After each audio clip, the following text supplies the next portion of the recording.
The terrible lie. Adam and Eve lived happily together in their beautiful new home, and everything was perfect for a while, until the day when everything went wrong. God had a terrible enemy. His name was Satan. Satan had once been the most beautiful angel, but he didn't want to be just an angel. He wanted to be God. He grew proud and evil and full of hate, and God had to send him out of heaven. Satan was seething with anger and looking for a way to hurt God. He wanted to stop God's plan, stop his love story right there. So he disguised himself as a snake and waited in the garden. Now God had given Adam and Eve only one rule. Don't eat the fruit on that tree, God told them, because if you do, you'll think you know everything. You'll stop trusting me. And then death and sadness and tears will come. You see, God knew if they ate the fruit, they would think they didn't need him, and they would try to make themselves happy without him. But God knew there was no such thing as happiness without him, and life without him wouldn't be life at all. As soon as the snake saw his chance, he slithered silently up to Eve. "Does God really love you?" the serpent whispered. "If he does, why won't he let you eat the nice, juicy, delicious fruit? Poor you! Perhaps God doesn't want you to be happy." The snake's words hissed into her ears and sunk down deep into her heart like poison. Does God love me? Eve wondered.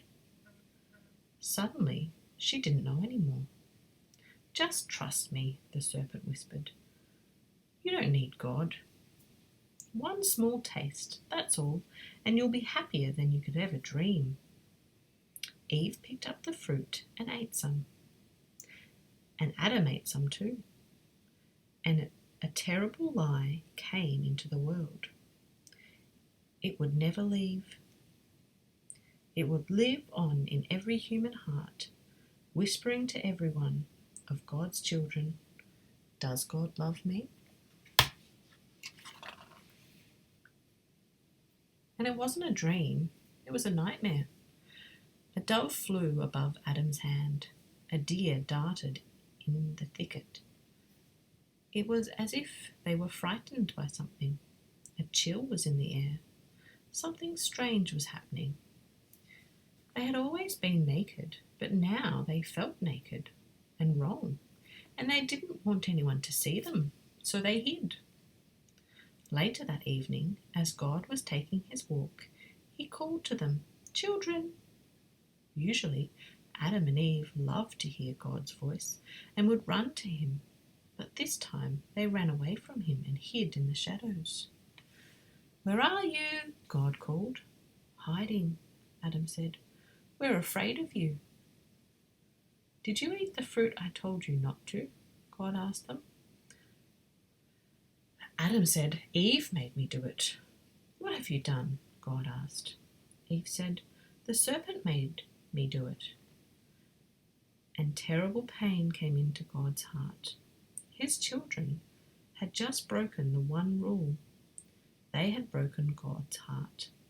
They had broken their wonderful relationship with him. And now he knew everything else would break. God's creation would start to unravel and come undone and go wrong. From now on, everything would die, even though it was supposed to last forever. You see, sin had come into God's perfect world, and it would never leave. God's children would be always running from him and hiding in the dark. Their hearts would break now and never work properly again. God couldn't let his children live forever, not in such pain, not without him. There was only one way to protect them. You'll have to leave the garden now, God told his children, his eyes filling with tears. This is no longer your true home. It's not the place for you anymore. But before they left the garden, God made clothes for his children to cover them. He gently clothed them and then sent them away for a long, long journey out of the garden, out of their home. Well, in another story, it would all be over and that would have been the end. But not in this story. God loved his children too much to let the story end there. Even though he knew he would suffer, God had a plan, a magnificent dream. One day he would get his children back. One day he would make their world their perfect home again. And one day he would wipe away every tear from their eyes. You see, no matter what, in spite of everything, God would love his children with a never stopping, never giving up, unbreaking, always and forever love. And though they would forget him and run from him, deep in their hearts, God's children would miss him always and long for him, lost children yearning for their home. Before they left the garden, God whispered a promise to Adam and Eve. It will not always be so. I will come to rescue you, and when I do, I'm going to do battle against the snake. I'll get rid of the sin and the dark and the sadness you let in here. I'm coming back for you. And he would, one day. God himself would come.